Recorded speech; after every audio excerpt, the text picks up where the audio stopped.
Bonjour, c'est un nouveau numéro d'une histoire, une question. Je suis Laurent Kivogne et je change aujourd'hui de registre. La matière de Bretagne, c'est compliqué, confus. Je prends des vacances avec ça. J'ai envie d'un peu de légèreté. Enfin, peut-être. En tout cas, c'est une histoire d'un gorille qui rentre dans un bar. Et voilà, le serveur derrière le bar voit avec effroi arriver l'animal qui s'installe au comptoir et lui demande, il n'a rien le temps de lui demander d'ailleurs, le serveur s'enfuit, va voir son patron. Il y a un gorille dans le bar. Ah bon, un gorille et qu'est-ce qu'il veut? Et il dit, j'en sais rien. Demandez-lui. Alors le type, tout tremblant, revient derrière son bar. Il dit au gorille, qu'est-ce que vous voulez? Un whisky, lui répond le gorille. À sa surprise, c'est un gorille qui parle. C'est inattendu, mais voilà. Donc, il repart, il veut un whisky. Bon, moi je n'ai pas d'histoire ici, donc vous lui servez son whisky, mais vous le faites payer 50 €. Quoi.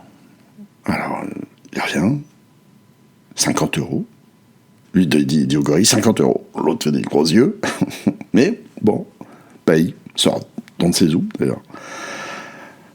Sort un portefeuille, sort 50 €, les pose sur le comptoir et commence à siroter son whisky. Le serveur qui est un peu revenu de sa panique, bien que n'étant pas rassuré, reste derrière le bar, essuie les verres, se donne une contenance, et puis, comme le silence est insupportable, il finit par essayer d'engager la conversation. Et il ne sait pas très bien quoi dire, il dit on voit pas tellement de gorilles par ici. Et là, le gorille lui dit, ouais, c'est normal, au prix où est le whisky. Voilà, c'est la fin de cette histoire. C'est rare de prendre le temps sur les histoires drôles de se dire, tiens, est-ce que ça me fait me poser une question? Et peut-être qu'on a raison de le faire, de ne pas prendre ce temps, parce que parfois elle cesse d'être drôle.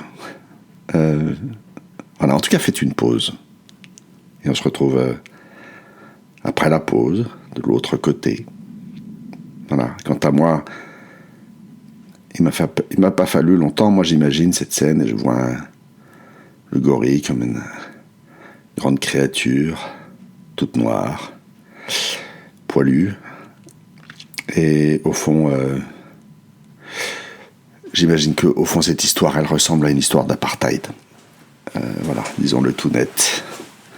Et que peut-être on peut imaginer que dans les yeux de ce serveur, si ça s'était trouvé dans un pays où on a pratiqué l'apartheid, eh bien, peut-être que c'est un peu comme ça qu'il voyait les gens de couleur.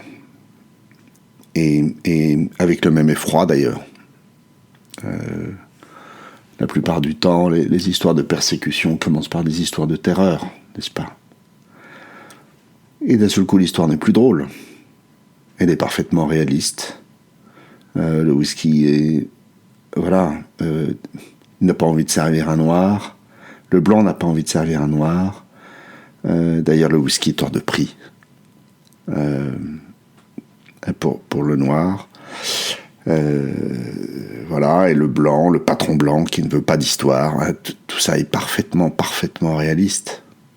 Et pourquoi je ris alors à cette histoire, au fond, assez horrible, juste parce que on s'est mis dans la perception du persécuteur blanc qui voit les hommes noirs comme des gorilles, les femmes noires aussi, j'imagine. Pourquoi c'est drôle? Et ce que je me suis figuré, voilà où j'en suis, je vous livre ça. Moi, j'ai été élevé dans cette culture raciste. J'ai été élevé dans les années 60, début 70. Il y avait du racisme autour de moi. Très peu de gens de couleur, d'ailleurs. Et j'imagine qu'il en reste au fond de mon âme quelque chose. Bien entendu, depuis, j'ai décidé que non, ça n'était pas acceptable. Alors je l'ai enfermé quelque part, ces pensées, au fond de mon âme. Mais elles sont toujours là. Et je me dis que peut-être, c'est là le questionnement que j'ai. Le rire est-il l'ultime moyen de visiter l'intérieur de mon âme et d'en retirer enfin ce dont je n'ai pu me débarrasser jusqu'à présent? Voilà, c'est la fin de ce numéro. Cliquez, partagez, à bientôt.